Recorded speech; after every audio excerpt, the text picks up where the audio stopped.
ನೀವೆಷ್ಟೇ ವಿಚಾರ ಮಾಡಿದ್ರು ಸತ್ತು ಹೋದ ರುದ್ರದ ಮಗಳು ಮರಳಿ ಬರಲಾರ. ಮಗ ಮಾಡಿದ ತಪ್ಪಿಗಾಗಿ ಯಾವುದಾದ್ರೂ ಒಂದು ಶಿಕ್ಷೆ ಕೊಟ್ಟು ನಮ್ಮಿಂದ ದೂರ ಬಹುದೂರ ಇಟ್ರಾಯ್ತು. ನೀವು ಯಾವುದಕ್ಕೂ ಯೋಚನೆ ಮಾಡೋದಕ್ಕೆ ಹೋಗ್ಬೇಡಿ. ಊಟ ಮಾಡಿಲ್ಲ, 3 ದಿನ ಆಯ್ತು. ಸ್ವಲ್ಪ ಫಲಹಾರ ಕೂಡ ಸೇವಿಸಿಲ್ಲ. ಸ್ವಲ್ಪ ಹಾಲನ್ನು ಕುಡಿ. ಮಗ ಮಾಡುವ ಮಾನವೀನ ಕೃತೆಗೆ ಈ ಮನಿತನದ ಮಾನವನ್ನು ಕುಸಿದು ಮಣ್ಣ ಪಾಲಾಗುವ ಪರಿಸ್ಥಿತಿ ಬಂದಿತು ನಮ್ಮ ಪಾಲಿಗೆ. ಪ್ರಾಣಗಿಂತಲೂ ಹೆಚ್ಚಾಗಿ ಪ್ರೀತಿ ಮಾಡಿ ಮಗಳ ಪ್ರಾಣವನ್ನು ಬಲಿ ಕೊಟ್ಟು ಈ ಮನಿತನದ ಮಾನವನ್ನು ಉಳಿಸಿದ ಪುಣ್ಯವಂತರನ್ನು ನಾವು ಯಾವತ್ತೂ ಮರಿಬಾರದು. ಅದಕ್ಕಾಗಿ ನ್ಯಾಯವಾದ ನಡೆದಂಬಲ ಮನೆಯಲ್ಲಿ ನಿಂತು ನ್ಯಾಯವಂತನಾಗಿ ಒಂದು ನಿರ್ಧಾರ ಮಾಡಿದೆ ಎಂದು ನನ್ನ ಮನಸ್ಸು. ಮಗ ಮಾಡಿದ ತಪ್ಪಿಗಾಗಿ ಯಾವ ಶಿಕ್ಷೆ ಕೊಡ್ಬೇಕು ಅಂತ ನಿರ್ಧಾರ ಮಾಡಿದ್ರಿ ನಿಮ್ಮ ಮನಸ್ಸಿನಲ್ಲಿ? ಮಹಾದೇವಿ, ಹೆಚ್ಚಿಗೆ ಮಾತನಾಡಬೇಡ. ನಾನು ಕೇಳುವ ಮಾತಿಗೆ ಮರು ಉತ್ತರ ಅಷ್ಟೇ ಕೊಡು. ಮಹಾದೇವಿ, ನಾನು ನಿನಗೆ ಏನಾಗಬೇಕು? ನೀವು ನನ್ನ ಕೊರಳಿಗೆ ತಾಳಿ ಕಟ್ಟಿದ ಗಂಡ ಅಷ್ಟೇ ಅಲ್ಲ, ನನ್ನ ಬಾಳಿನ ದೇವರು. ಗಂಡನ ಆಜ್ಞೆಯನ್ನು ಪಾಲಿಸುವುದು ಸತ್ಯಾದೊಳ ಕರ್ತವ್ಯ. ಸರಿ, ಹೌದಲ್ವೇ? ಹೌದು. ಒಂದು ವೇಳೆ ನನ್ನ ಆಜ್ಞೆಯನ್ನು ನೀನು ತಿರಸ್ಕರಿಸಿದರೆ ಸರಿ, ಹಾಗಾದ್ರೆ ನಾನೊಂದು ಮಾತು ಕೇಳ್ತೇನೆ. ನನ್ನ ಮಾತು ನಡೆಸ್ಕೊಡ್ತಿ ಅಂತ ನನಗೆ ಮಾತು ಕೊಡು.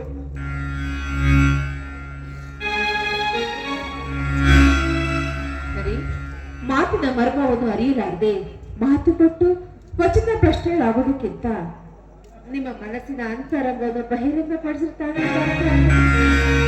ಯಾಕೆ? ಸತಿ ಆದವಳು ಪತಿ ಆಜ್ಞೆ ಪಾಲಿಸುವುದು ಸತಿ ಧರ್ಮವೆಂದು ಈಗ ತಾನು ನಿನ್ನ ನಾಲಿಗೆಯಿಂದ ನೀನೇನು ಸರಿ ಅಂದಾಗ ನನ್ನ ಮನದ ಅಂತರಾಳವನ್ನು ಅರಿತುಕೊಳ್ಳುವ ಅವಶ್ಯಕತೆ ನಿನಗಿಲ್ಲ. ಈಗ ನನ್ನ ಮಾತು ನಡೆಸ್ಕೊಡ್ತೀಯೋ ಇಲ್ಲ ಅಷ್ಟೇ ಹೇಳು. ಆಯ್ತ್ರಿ, ನಿಮ್ಮ ಯಾವ ಮಾತಿದ್ರು ನಡೆಸ್ಕೊಡ್ತೀನಿ ಅಂತ ನನ್ನ ಹೆತ್ತವರ ಮೇಲೆ ಆಣೆ ಇಟ್ಟೇ ಹೇಳ್ತೀನಿ. ಮಹಾದೇವಿ, ಸತಿ ಧರ್ಮದ ಭಕ್ತಿಯಲ್ಲಿ ಪತಿ ಕುಡಿಯಲೆಂದು ಈ ಹಾಲು ನನಗೆ ಕುಡಿಯಲು ತಂದಿರುವೆ.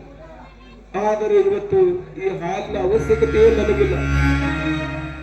ನೀ ತಂದ ಹಾಲು ನಿನ್ನ ಕೈಯಾರೆ ಸರಿಯಾಗಿ 10:30 ಗಂಟೆಗೆ ಕೊಡುವ ನಿನ್ನ ಮಗ ಕುಡಿಬೇಕು. ಆದರೆ ನಿನ್ನ ಮಗ ಕುಡಿಯುವ ಹಾಲಿನಲ್ಲಿ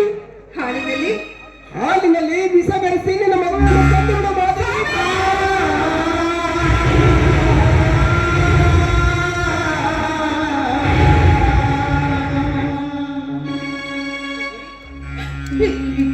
ಏನ್ ಹೇಳ್ತಾ ಇದ್ದೀರಿ ನೀವು? ಏನ್ ಹೇಳ್ತಾ ಇದ್ದೀರ ನೀವು? ನವಭಾಸ ಮತ್ತು ಹೆತ್ತ ಮಗನಿಗೆ ಹೆತ್ತ ತಾಯಿ ಕೈಯಿಂದ ಹಾಲಿನಲ್ಲಿ ವಿಷ ಹಾಕು ಅಂತ ನೀವೇ ಮಾತು ಹೇಳ್ತಾ ಇದ್ದೀರಿ. ಇಲ್ಲ, ಇದು ಮಾತ್ರದಿಂದ ಸಾಧ್ಯವಿಲ್ಲ.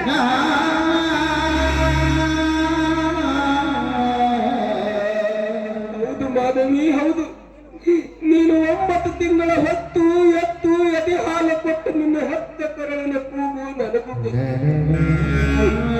ಆದರೆ ವಿಧಿ ವಿಲಾಸದ ದುರಂತದಲ್ಲಿ ನೀ ಹೆತ್ತ ಮಗನ ಪ್ರಾಣ ಬಲಿ ತೆಗೆದುಕೊಳ್ಳಬೇಕೆಂಬ ಕರ್ಮ ಹೆತ್ತವರ ಹಣೆ ಬರದಲ್ಲಿ ಆ ದೇವರು ಬರೆದಿರುವಾಗ ತಪ್ಪಿಸಲು ಯಾರಿಂದಲೂ ಮಾಧವಿ, ಮಗನೆಂಬ ಮಮಕಾರವನ್ನು ಸುಟ್ಟು ಹಾಕು ಮಾಧವಿ, ಸುಟ್ಟು ಹಾಕು. ದಲಿತರ ಮಾನವನ್ನು ಉಳಿಸಲು ಮುಂದಾಗು. ಏಕೆಂದರೆ ಹೆತ್ತ ಮಕ್ಕಳ ಪ್ರಾಣವಿಂತಲೂ ಮನಿತರನ ಮಾನವೇ ಬಹಳ ಪ್ರಾಮುಖ್ಯವಾದದ್ದು ಮಾಧವಿ. ಇದು ನಿಜವಾದ ಮಾನವಂತರ ಲಕ್ಷಣ. ಈ ಮನೆಯ ಮಾನಕ್ಕಾಗಿ ನೀ ಹೆತ್ತ ಮಗನ ಪ್ರಾಣ ನೀನು ಬಲಿ ತೆಗೆದುಕೊಳ್ಳಲೇಬೇಕು ಮಾಧವಿ, ಬಲಿ ತೆಗೆದುಕೊಳ್ಳಬೇಕು. ಮಗನ ಪ್ರಾಣ ಹೋಗುತ್ತೆ ಅಂತ ನಾವೇ ವ್ಯಥೆ ಪಡ್ತಾ ಇಲ್ಲ ರೀ, ವ್ಯಥೆ ಪಡ್ತಾ ಇಲ್ಲ. ಆದ್ರೆ ಈ ಜಗತ್ತಿನಲ್ಲಿ ಯಾವ ತಾಯಿ ಆದ್ರೂ ಹೆತ್ತ ಮಗನಿಗೆ ಹಾಲಿನಲ್ಲಿ ವಿಷ ಹಾಕಿ ಕುಡಿಸಿದುಂಟ?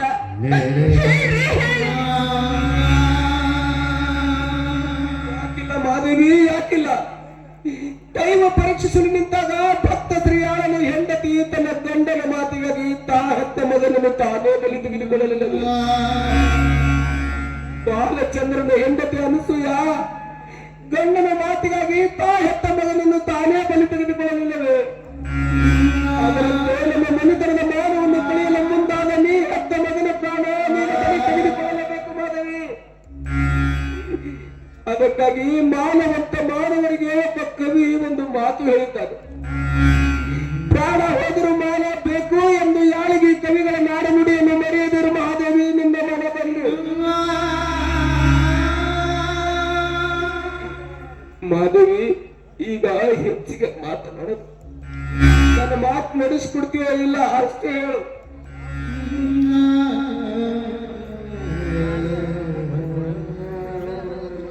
ಹೇಳು ಮಾಧವಿ, ಹೇಳು. ನಿನ್ನ ಮಗ ಬೇಕು ಅಥವಾ ಈ ಮಾಂಗಲ್ಯ ಬೇಕು?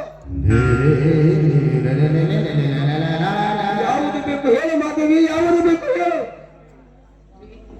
ನೀವು ಈ ರೀತಿ ಕೇಳಿದ್ರೆ ನಾನು ಏನಂತ ಉತ್ತರ ಕೊಡ್ಲಿರಿ? ಏನಂತ ಉತ್ತರ ಕೊಡ್ಲಿ? ಮಗ ಮತ್ತು ಮಾಂಗಲ್ಯ, ಮಗ ಮತ್ತು ಮಾಂಗಲ್ಯ ನನ್ನ ಪಾಡಿನ ಎರಡು ಕಣ್ಣುಗಳಿದ್ದಾಗೆ. ಯಾವುದನ್ನು ಬೇಕು ಅಂತ ಕೇಳಿ, ಯಾವುದನ್ನು ಬೇಡ ಅಂತ ಹೇಳಿ.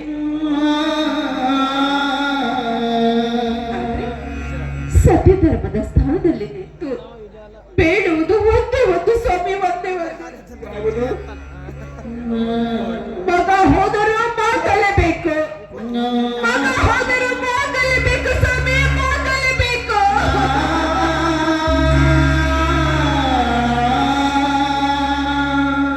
ಮಾಧವಿ ನಿಜವಾದ ಮಾತನ್ನು ಮಾತನಾಡಿ ಬಿಟ್ಟು ಮಾಧವಿ ಹೆಣ್ಣಿನ ಸ್ಥಾನದಲ್ಲಿ ನಿಂತು ನೋಡು ಮಾಧವಿ, ಈಗ ಮಗು ಮಾಂತೇಶ ಬರುವ ಸಮಯ.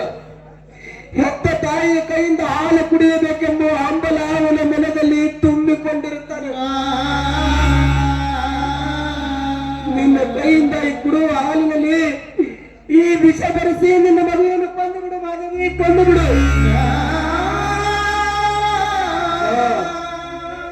ಒಂದು ವೇಳೆ ನಮ್ಮಿಬ್ಬರನ್ನು ಉಳಿಸಿ ನೀನು ಸತ್ತರೆ ನನಗೆ ನಿನ್ನ ಆಣೆಯಾಗಿದೆ ಮಾಧವಿ.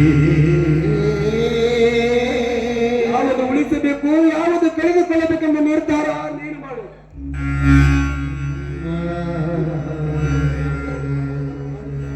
ಮಾಧವಿ, ನಾನು ಮರಳಿ ಮನೆಗೆ ಬರುವಷ್ಟರಲ್ಲಿ ಮಗ ಮನೆಯಲ್ಲಿ ಇರಬಾರದು, ಮಗನ ಹೆಣೆ ಇರಬೇಕು ಮಾಧವಿ.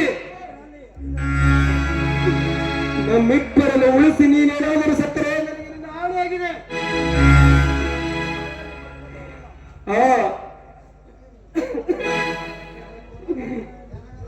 ನಿನ್ನ ನಾನು ಮರಳಿ ಮನೆಗೆ ಬರುವಷ್ಟರಲ್ಲಿ ಮಗ ಮನೆಯಲ್ಲಿ ಇರಬಾರ್ದು.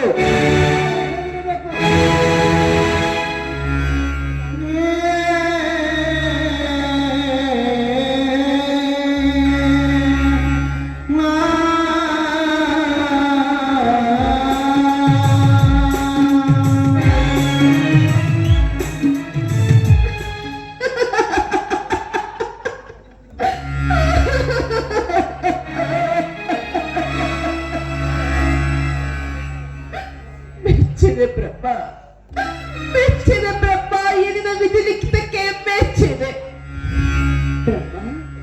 ಎಷ್ಟೊಂದು ವಿಚಿತ್ರವಾಗಿ ಸೃಷ್ಟಿಸಿದೆಯ ನನ್ನ ಜೀವನದ ನಾಟಕದ ಚರಿತ್ರೆಯನ್ನು.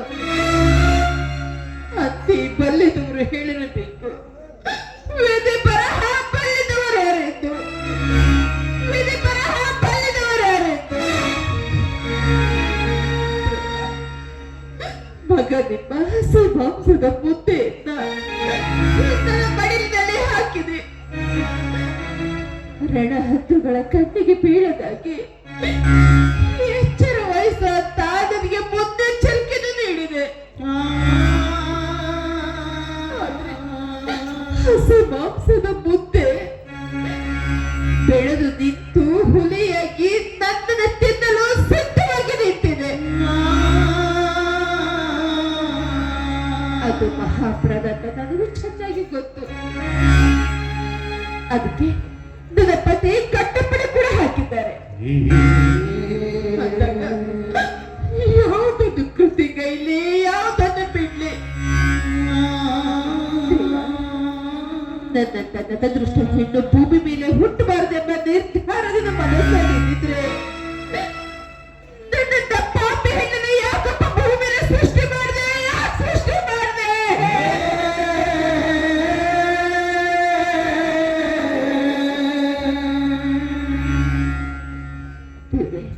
ಈ ಜಗತ್ತಿನಲ್ಲಿ ಹೆಣ್ಣಿಗೆ ಪವಿತ್ರವಾದ ಸ್ಥಾನವಿದೆ.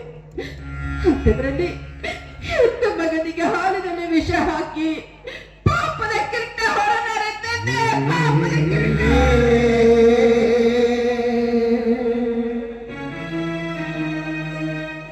ನೋಡಿ, ನಾನು ನನ್ನ ಮಗನಿಗೆ ವಿಷ ಹಾಕ್ತಾ ಹೋದ್ರೆ ಬನ್ನಿ, ಅವ್ರಿಗೇನು ಆಗ್ಬಾರ್ದು, ಅವ್ರಿಗೇನು ಆಗ್ಬಾರ್ದು.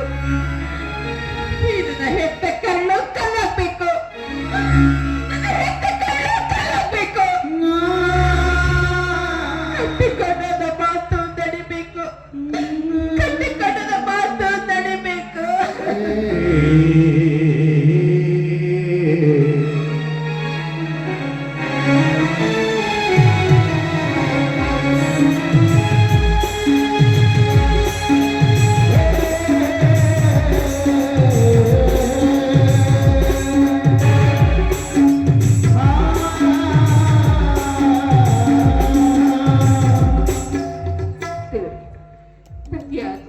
ಹಾಲಿನಲ್ಲಿ ವಿಷ ಬೆರೆಸಿದೆ. ಈ ಜಗತ್ತಿನಲ್ಲಿ ದೇವರಿದ್ದಿದ್ದೇ ನಿಜವಾಗಿದ್ರೆ ಇಂದು ಈ ವಿಷದ ಹಾಲು ಅಮೃತವಾಗ್ಲಿ, ವಿಷದ ಹಾಲು ಅಮೃತವಾಗ್ಲಿ ಅಂದಾಗ ಈ ಜಗತ್ತಿಗೆ ಸಾರಿ ಸಾರಿ ಹೇಳುವೆ, ದೇವರಿದ್ದಾನೆ, ದೇವರಿದ್ದಾನೆ, ದೇವರಿದ್ದಾನೆ.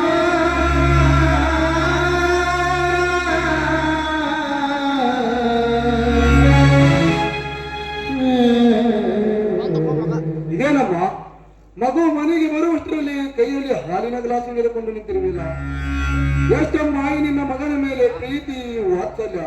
ಅಮ್ಮ, ನಾನು ಎಷ್ಟೋ ತಾಯಿಯನ್ನು ಕಂಡಿದ್ದೇನೆ, ಆದರೆ ನಿನ್ನಂತ ಹಾಲು ಕುಡಿಸುವ ತಾಯಿಯ ಕರಳು ಈ ಜಗತ್ತಿನಲ್ಲಿ ಎಲ್ಲಿ ಕಂಡಿಲ್ಲಮ್ಮ, ಎಲ್ಲಿ ಕಂಡಿಲ್ಲ. ನಿನ್ನಂತ ತಾಯಿಯನ್ನು ಪಡೆಯಬೇಕಾದರೆ ನಿನ್ನ ಹೊಟ್ಟೆಯಲ್ಲಿ ಹುಟ್ಟಿದ ಮಕ್ಕಳು ಪುಣ್ಯ ಪಡೆದಿರಬೇಕು ತಾಯಿ. ನಿಜ ಮಾತೇಶ, ಈ ಜಗತ್ತಿನಲ್ಲಿ ಪ್ರೀತಿ ವಾತ್ಸಲ್ಯ ತೋರಿಸುವ ತಾಯಿ ಎದುರಿಂದ ಕಂಡಿರಬಹುದು ನಿಜ. ಆದ್ರೆ ಮಗನ ಮೇಲೆ ಮಮಕಾರ ಹೆಚ್ಚಾಗಿ ಇಂಥ ಹಾಲನ್ನು ಕುಡಿಸೋ ತಾಯಿ ನೀನೆಲ್ಲೂ ಕಂಡಿಲ್ಲಪ್ಪ, ನೀನೆಲ್ಲೂ ಕಂಡಿಲ್ಲ. ನಿನ್ನನ್ನು ಹೆತ್ತದ್ದು ನನ್ನ ಸ್ವಂತ ಪರೀಕ್ಷೆ, ನನ್ನ ಹೊಟ್ಟೆಯಲ್ಲಿ ನೀನು ಹುಟ್ಟಿ ಬಗೆದು ನಿನ್ನ ಸ್ವಂತ ಪರೀಕ್ಷೆ.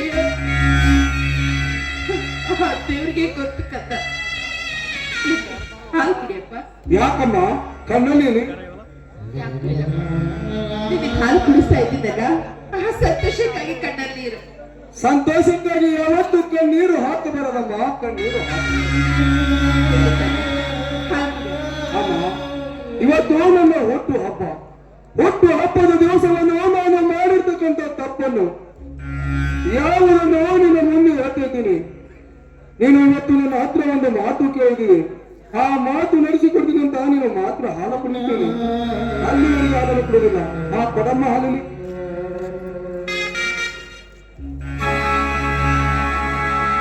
ಕೇಳು ಮಾತೇಶ, ಅದ್ಯಾವುದು ನಿನ್ನ ಮಾತಲ್ಲಿ ಕಾಡುವ ಮಾತು? ಅಮ್ಮ, ಇವತ್ತು ನನ್ನ ಹುಟ್ಟು ಹಬ್ಬ, ಹುಟ್ಟು ಹಬ್ಬದ ದಿವಸವನ್ನು ಎತ್ತ ತಾಯಿ ಮುಂದೆ ಮಕ್ಕಳು ಮಾಡಿದ ತಪ್ಪನ್ನು ಯಾವುದನ್ನು ಮುಚ್ಚಿಡದೆ ಎತ್ತ ತಾಯಿ ಮುಂದೆ ಹೋಗ್ಬೇಕಂತ ನಿರ್ಧಾರ ಮಾಡಿದ್ದೇನೆ. ಆ ಮಾತು ನೀನು ನಡೆಸಿಕೊಡ್ತೀನಿ ಅಂತ ನನಗೆ ಮಾತು ಕೊಡ್ಬೇಕಮ್ಮ. ಅದ್ಯಾವುದು ಕಂದ ನಿನ್ನ ಮನದಲ್ಲಿ ಕಾಡುವ ಮಾತು? ಅಮ್ಮ, ಈ ಮಾನವಂತರ ಮನೆಯ ಮಗನಾಗಿ, ಪುಣ್ಯವಂತರ ನಿಮ್ಮ ಹೆತ್ತ ತಂದೆ ತಾಯಿಯ ಕಂದನಾಗಿ ಮಾಡಬಾರದ ತಪ್ಪನ್ನು ನಾನು ಮಾಡಿದ್ದೇನೆ. ಅಮ್ಮ, ಅದೇನೆಂದರೆ ನಮ್ಮನ್ನು ನಂಬಿ ಬಂದ ಒಂದು ಬಡ ಕುಟುಂಬದ ಹೆಣ್ಣಿನ ಮಾನಭಂಗ ಮಾಡಿದ್ದೇನೆ. ನಾನು ಮಾಡಿದ ತಪ್ಪಿಗೆ ಹೆಣ್ಣು ಆತ್ಮಹತ್ಯೆ ಮಾಡಿಕೊಂಡು ಸತ್ತಳು. ಆದ್ರೆ ಆ ಸಾವಿಗೆ ನಾನೇ ಕಾರಣಂತ ಯಾರಿಗೂ ಗೊತ್ತಿಲ್ಲ. ಇವತ್ತು ನಿನ್ನ ಮುಂದೆ ಒಪ್ಕೋತಾ ಇದ್ದೀನಿ ಅಮ್ಮ, ನಿನ್ನ ಮುಂದೆ ಒಪ್ಕೋತಾ ಇದ್ದೀನಿ. ಯಾಕಮ್ಮ, ಯಾಕೆ ನಗಕತ್ತಿದ್ದೀವಿ? ಯಾಕೂ ಇಲ್ಲಪ್ಪ, ಬೆಕ್ಕು ಕಣ್ಮುಚ್ಕೊಂಡು ಹಾಲು ಕುಡಿದ್ರೆ ಜಗತ್ತೇ ಅದನ್ನ ನೋಡ್ತಾ ಇಲ್ಲ ಅಂತ ತಿಳ್ಕೊಂಡಿದ್ದಂತೆ. ಅಮ್ಮ, ಅಂದ್ರೆ ಈ ವಿಷಯ ನಿನಗೆ ಗೊತ್ತೇನಮ್ಮ? ಚೇಚೆ ಇಲ್ಲ ತಾತ, ಈಗ ನೀನೇ ಹೇಳ್ದಲ್ಲ. ಹೌದೇ ಅಮ್ಮ, ಇವತ್ತು ನಿನ್ನ ಪಾದ ಎಂತ ತಪ್ಪು ನಾನು ಎಂದು ಮಾಡಲಾರೆ ಅಮ್ಮ. ನನಗೆ ಹೆಂಡತಿಯಾಗಿ ಬರುವ ಹೆಣ್ಣನ್ನು ಬಿಟ್ಟು ಈ ಜಗತ್ತಿನಲ್ಲಿರುವ ಎಲ್ಲ ಹೆಣ್ಣು ಮಕ್ಕಳನ್ನು ನನ್ನ ತಾಯಿ ಸಮಾನತೆ ಕಾಣಿಸ್ತೇನೆ ಅಮ್ಮ. ನನ್ನ ನೋಡಿನ ತಪ್ಪನ್ನು ನಾನು ಕ್ಷಮಿಸಿದ್ದೇನೆ. ಇವತ್ತಿನಿಂದ ನನ್ನ ಮಗನಾಗಿ ಬದುಕು ಎಂದು ಇಲ್ಲಿನ ಅಮೃತ ಹಸ್ತವನ್ನು ನನ್ನ ಮಸ್ತಕದ ಮೇಲಿಟ್ಟು ಹಾನಿ ಮಾಡಿ ಹೇಳಬೇಕಮ್ಮ. ಅಂದಾಗ ಮಾತ್ರ ಹಾಲನ್ನು ಕುಡಿಯುತ್ತೇನೆ, ಅಲ್ಲಿವರೆಗೆ ಹಾಲನ್ನು ಕುಡಿದಿಲ್ಲ. ಅಬ್ಬಾ, ನೀನು ಬರೀ ಹಾಲು ಕುಡಿಸುವುದು ಅಷ್ಟೇ ಅಲ್ಲ, ವಿಷ ಕೊಟ್ಟರು ಕುಡಿತೀನಿ ಅಲ್ಲ, ವಿಷ ಕೊಟ್ಟರು ಕುಡಿತೀನಿ. ಹೇಳಮ್ಮ, ಹೇಳು, ಏಕೆ ಮಾಡುತ್ತಲಿರುವೆ? ಹೇಳಮ್ಮ, ಹೇಳು. ಏನಂತ ಆಶೀರ್ವಾದ ಮಾಡ್ಲಿಕ್ಕಂತ ದೈವ ದೂರಾದ್ರೆ ಆ ದೇವರು ಕೂಡ ಕಾಪಾಡಲಾರ. ನಿನ್ನ ತಾಯಿಯಾಗಿದ್ರೂ ಕೂಡ ನಿನ್ನನ್ನು ಪರೀಕ್ಷಿಸಿಕೊಳ್ಳೋ ಸಾಮರ್ಥ್ಯ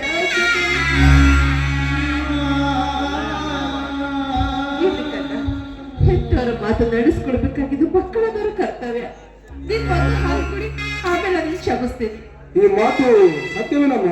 ಸತ್ಯವಾಗ್ಲೂ ಸರಿ, ಮೊದಲು ಹೆತ್ತವರ ಆಸೆ ಗೆಲ್ಲಲೇಬೇಕು. ಹಾ ಅಮ್ಮ, ತೆಗೆದುಕೊಂಡು ಬರಮ್ಮ ಹಾಲಿನಿ.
ಈಗಲಾದರೂ ಸಂತೋಷವಾಗಿರಮ್ಮ.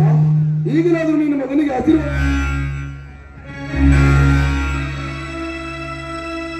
ತಾಯಿ ಅಲ್ಲಪ್ಪ, ನಿನ್ನ ಪಾಲಿನ ಯಮ ಮಾತೇಶ ಯಮ. ಹೌದಪ್ಪ, ನೀನು ಮಾಡಿದ ತಪ್ಪು ನಮಗಿಂತ ಗೊತ್ತಾಗಿದೆ. ಅದಕ್ಕೆ ನಿನ್ನ ತಂದೆ ಕಟ್ಟಪ್ಪಣೆ ಕೂಡ ಇಟ್ಟಿದ್ದಾರೆ. ಎಂದು ಆಜ್ಞೆ ಇಟ್ಟು ಹೋಗಿದ್ದಾರಮ್ಮ ಅಪ್ಪ.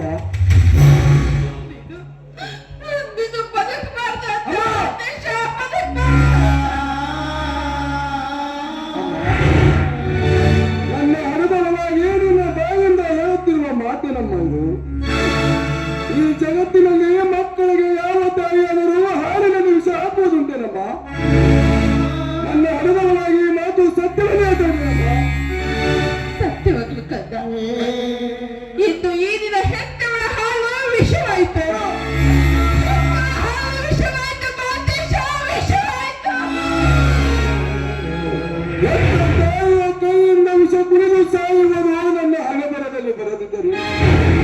ನಿನ್ನನ್ನೇಕೆ ಹೊಣೆಯನ್ನಾಗಿ ಮಾಡಲಿ ತಾಯಿ? ಮತ್ತೊಂದು ಜನ್ಮ ಹುಟ್ಟಿ ಬಂದರೆ ನಿನ್ನ ಮಗನಾಗಿ ಹುಟ್ಟುವ ಭಾಗ್ಯ ಆ ಗುರು ರೇಣು ಸಿದ್ದೇಶ್ವರ ಕರುಣಿಸಲೆಂದು ಬೇಡಿಕೊಳ್ತೀನಮ್ಮ. ಅಮ್ಮ, ಹೊಟ್ಟೆಯಲ್ಲಿ ಸಂಕಷ್ಟ ಇದೆಯಮ್ಮ.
ಮಹಾದೇವಿ, ಯಾಕೆ ಮೌನ ತಾಳಿ ನಿಂತಿರುವೆ?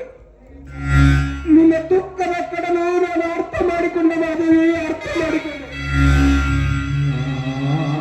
ಮಹಾದೇವಿ, ನಾನು ಎಷ್ಟೊಂದು ಮಾತನಾಡಿದ್ರು ನೀನು ಯಾಕೆ ಮೌನ ತಾಳಿ ನಿಂತಿರುವೆ? ನೋಡಿ, ಮಗನ ಶವವನ್ನು ಕಂಡು ಆನಂದ ಪಡಿ ಸ್ವಾಮಿ, ಆನಂದ ಪಡಿ.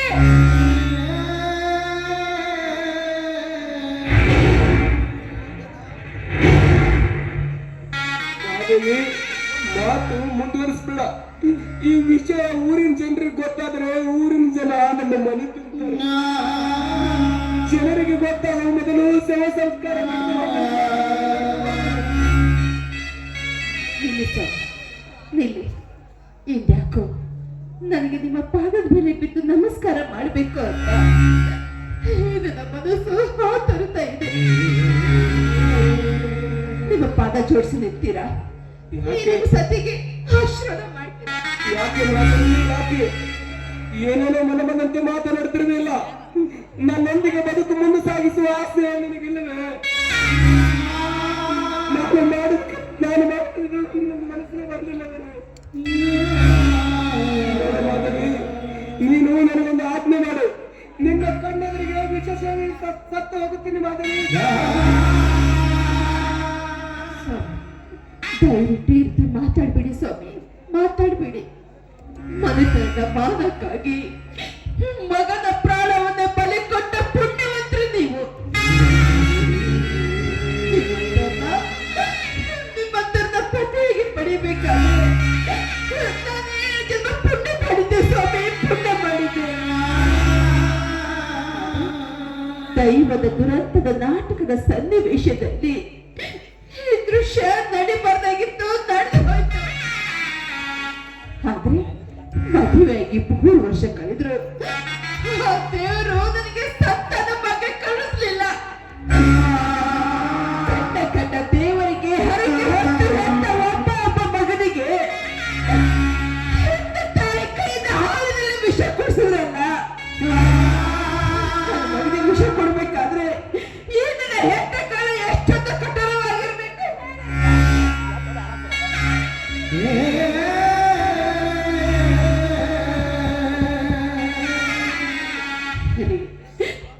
ನನ್ನ ಅಪರಾಧವನ್ನು ಕ್ಷಮಿಸ್ಬಿಡ್ರಿ, ಕ್ಷಮಿಸ್ಬಿಡ್ರಿ. ನನ್ನ ಮಗನಿಗೆ ವಿಷ ಕುಡಿಸೋ ಮುನ್ನ ಅದ್ರ ಅರ್ಥ ಬಂದಷ್ಟು ವಿಷ ನಾನು ಕುಡಿದಿದ್ರಿ. ಮಾಧವಿ,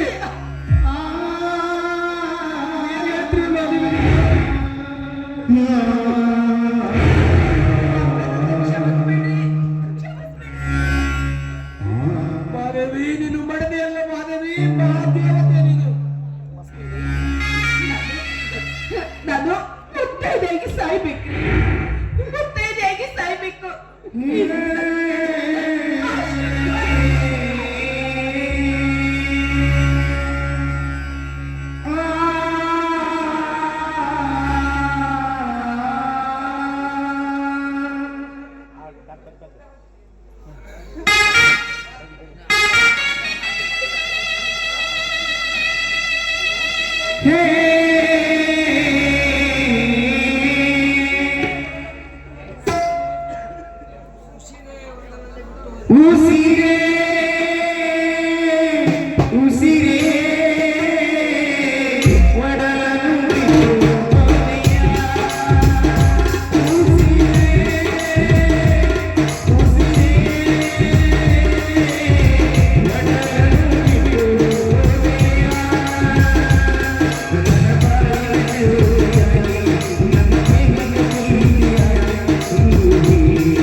ದೇವ ಯಾಕೆ ಈ ನರಮಾನವರನ್ನು ಈ ರೀತಿ ಮಾಡ್ತಿದೀಯ?